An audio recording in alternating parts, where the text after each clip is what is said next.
ஆடவர் உலகம் வேட்டியில் உதயம். உதயம் வேட்டிகள் ஷர்ட்டுகள். அடுத்த 3 நாட்களுக்கு தமிழகத்தின் வட உள் மாவட்டங்களின் ஓரிரு இடங்களில் வெப்பாலை வீச வாய்ப்பு. அதிக வெப்பம் மற்றும் ஈரப்பதத்தால் அசௌகரியம் ஏற்படலாம் என்றும் வானிலை மையம் எச்சரிக்கை. 3ஆம் தேதி வரை வட உள் மாவட்டங்களில் இயல்பை விட 5 டிகிரி செல்சியஸ் வரை வெப்பம் அதிகரிக்க வாய்ப்பு. அடுத்த 5 நாட்களுக்கு ஒரு சில இடங்களில் 109 டிகிரி வரை வெப்பம் பதிவாகக்கூடும் என்றும் வானிலை மையம் தகவல்.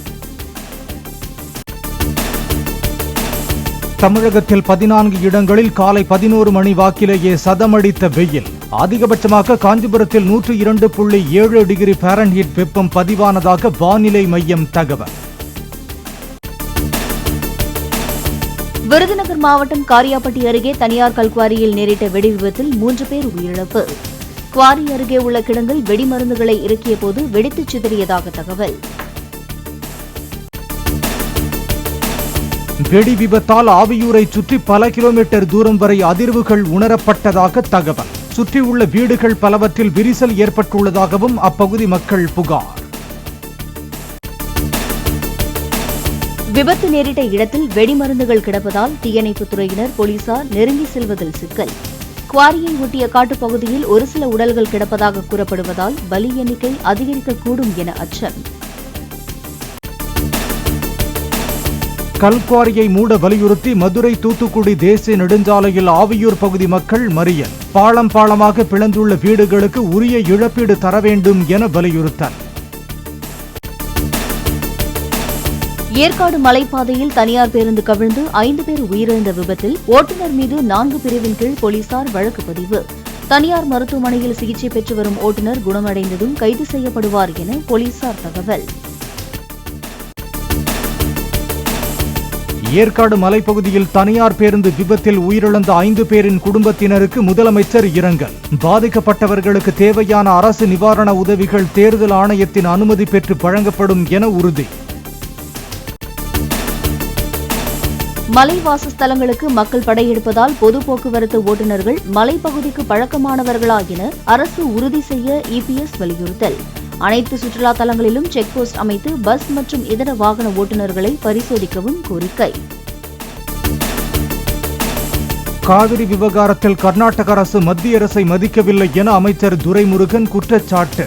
கர்நாடகாவை கேள்வி கேட்க நாம் உச்சநீதிமன்றத்தை நாடுவோம் என்றும் பேட்டி. காவேரியுடைய வாட்டர் மேனேஜ்மெண்ட் போர்டு திறந்து விடு என்று சொன்ன பிறகும் திறக்க மாட்டேன் என்று சொல்கிறார்கள். ஆகையினாலே மத்திய அரசை மதிக்காமல் இருப்பது கர்நாடக அரசு. இது கேள்வி கேட்க வேண்டியது உச்சநீதிமன்றம். கோடை வெயிலுக்காக அரசியல் கட்சிகள் பொது இடங்களில் தண்ணீர் பந்தல் திறக்க தடை இல்லை என தேர்தல் ஆணையம் விளக்கம். கட்சிகளின் வேட்பாளர்கள் அரசியல் ரீதியாக பயன்பெற முயற்சிக்கக்கூடாது எனவும் வலியுறுத்தல். நாடாளுமன்ற தேர்தல் காரணமாக நிறுத்தி வைக்கப்பட்டுள்ள புதிய ரேஷன் ஸ்மார்ட் கார்டுகள் வழங்கும் பணி ஜூன் மாதம் முதல் தொடக்கம். விண்ணப்பம் செய்து காத்திருக்கும் 2,24,000 பேருக்கும் வழங்கப்படும் என தமிழக அரசு தகவல். சென்னை பிராட்வேயில் புதிய பேருந்து நிலைய வளாகம் அமைக்க 823 கோடி ரூபாய்க்கு விடப்பட்டது டெண்டர். ஜூலைக்குள் தீவுத்திடலில் தற்காலிக பேருந்து நிலையம் அமைக்கப்படும் என தகவல். நடிகர் அஜித்துக்கு பாஜக மாநில தலைவர் அண்ணாமலை பிறந்தநாள் வாழ்த்து. தன்னம்பிக்கையை மட்டும் துணையாக கொண்டு எளிய பின்புலத்தில் இருந்து வந்து தனது திறமையால் மக்களை கவர்ந்தவர் அஜித் என புகழாரம்.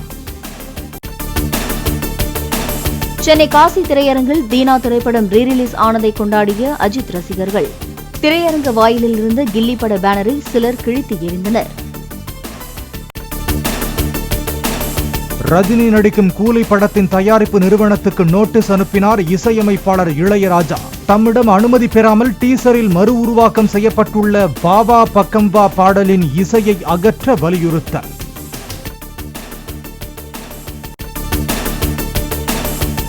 சென்னையில் ஆபரண தங்கத்தின் விலை சவரனுக்கு 920 ரூபாய் குறைந்து 53,080 ரூபாய்க்கு விற்பனை. கிராமுக்கு 115 ரூபாய் குறைந்து 6,635 ரூபாய்க்கு விற்பனை.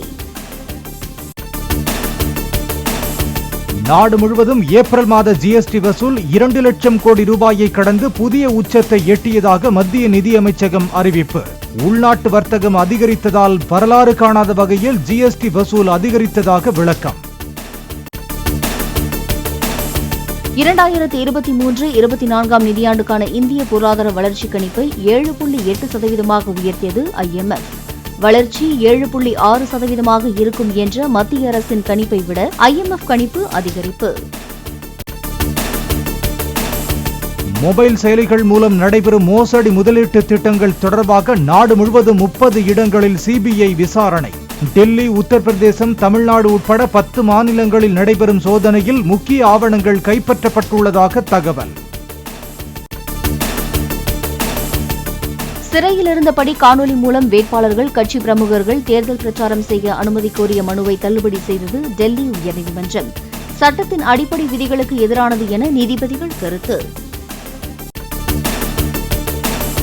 டெல்லியில் வெடிகுண்டு மிரட்டல் காரணமாக சுமார் 100 பள்ளிகள் மூடல். மிரட்டல் மின்னஞ்சல் ரஷ்யாவில் இருந்து வந்ததாக முதற்கட்ட விசாரணையில் தகவல். ஆடவர் உலகம் வேட்டியில் உதயம். உதயம் வேட்டிகள் ஷர்ட்டுகள்.